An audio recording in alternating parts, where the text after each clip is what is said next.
रविवारी हुपरीत हिंदू राष्ट्र जागृती सभेचे आयोजन. पत्रकार परिषदेत माहिती.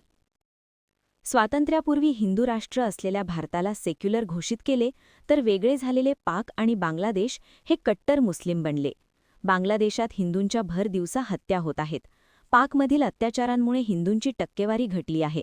पहलगाम हल्ल्याने आतंकवादाचा मजहब दाखवला.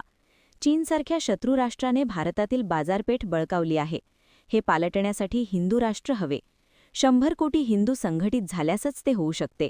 त्यासाठीच रविवार 1 मार्च या दिवशी सायंकाळी 5:30 वाजता हुपरी येथील हुतात्मा स्मारक येथे हिंदू राष्ट्र जागृती सभेचे आयोजन करण्यात आले आहे.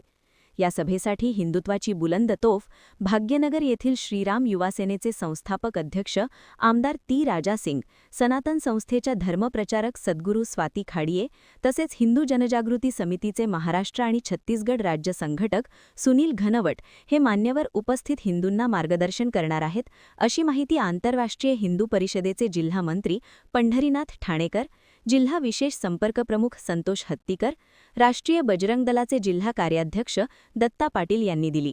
ते पत्रकार संघाच्या सभागृहात आयोजित पत्रकार परिषदेत बोलत होते.